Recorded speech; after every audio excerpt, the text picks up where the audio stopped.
Top news.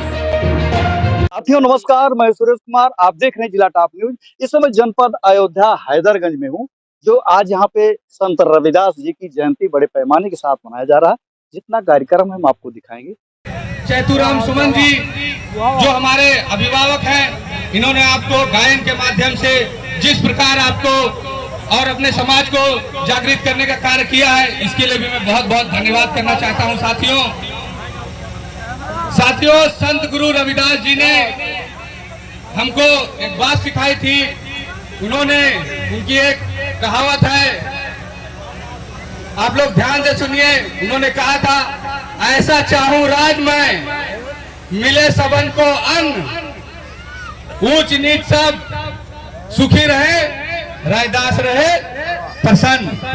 बाबा साहब मान्यवर कांशीराम साहब, बहन जी और आज भाई चंद्रशेखर आजाद जिस समाज के लिए संघर्ष कर रहे हैं साथियों, उसी समाज को हक अधिकार दिलाने के लिए आपको हमारे महापुरुषों की इस विचारधारा पे चलना होगा। साथियों, संत गुरु रविदास जी ने एक बात और सिखाई थी कि मन चंगा तो कठौती में गंगा।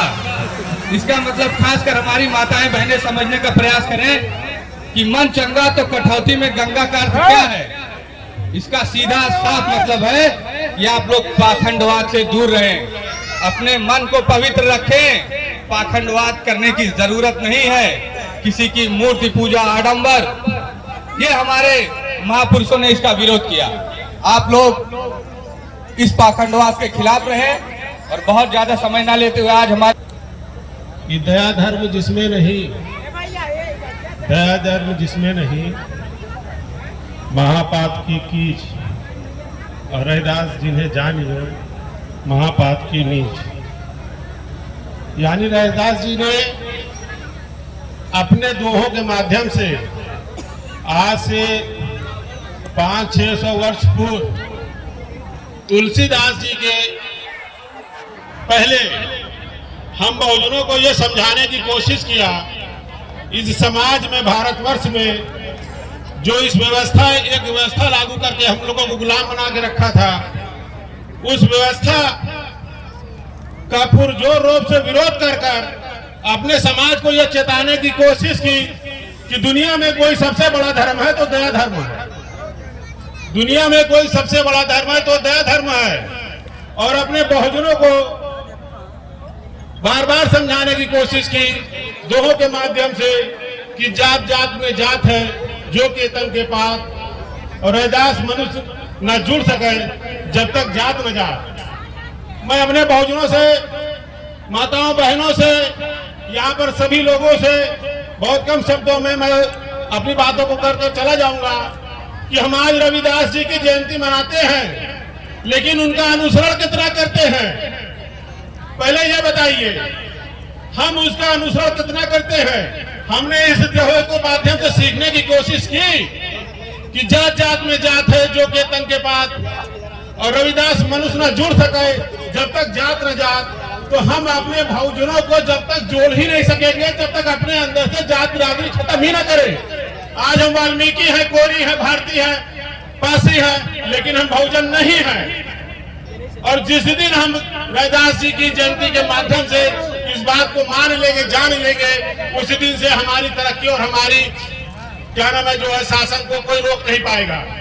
और ये जयंती, बस एक शब्द और बता दूं, जो लोग इस जयंती को हल्के में लेते होंगे, ये जयंती को सोचते होंगे कि जो महापुरुषों की जयंती है वो जयंती बस एक उत्साह, हर्ष, एक त्योहार, एक क्या नाम है पर्व मनाने का केवल काम है। आज मना लिया 12 फरवरी को, 14 अप्रैल को बाबा साहब की, उसके बाद सावित्रीबाई फुले की, रमाबाई अंबेडकर जी की, हम मना के जयंती मना के अपने घर चले जाते हैं। लेकिन आपको आज एक बता दूं, अगर ये जयंती ना होती तो इस देश में काशीराम ना होता। अभी आप लोग को पता ही नहीं है। अगर ये जयंती ना होती तो इस देश में काशीराम ना होता, और काशीराम ना होता तो आप जागृत ना होते, और आप जागृत ना होते तो आज शासन सत्ता ना होती, और आज शासन सत्ता ना होती तो आज बहुजनों को अधिकार ना मिलता। क्या समझते हैं आप जयंती को? आप जयंती को समझते क्या है? अगर तीनों भाना जी अपने ऑफिस में बाबा साहब की जयंती ना मनाते और उनको उनका अफसर न डांटता, उनको पनिशमेंट ना करता, वो खपरडे जी के पास न गए होते, उनको भीमराव अम्बेडकर, वो क्या नाम है, भीमराव अम्बेडकर जी की जयंती मना रहे थे, वो खपरडे जी के पास न गए होते और खपरडे जी अपने बड़े अफसर माननीय काशीराम जी के पास न गए होते, तो आज ये काशीराम न जागृत होते और न ये समाज जागृत होता। अगर ये समाज जागृत हुआ है तो इसी जयंती के माध्यम से जागृत हुआ है। और मेरी बहुजनों से अपील है कि जयंती को जब भी मनाओ तो महापुरुषों के आचरण को भी अपनाओ।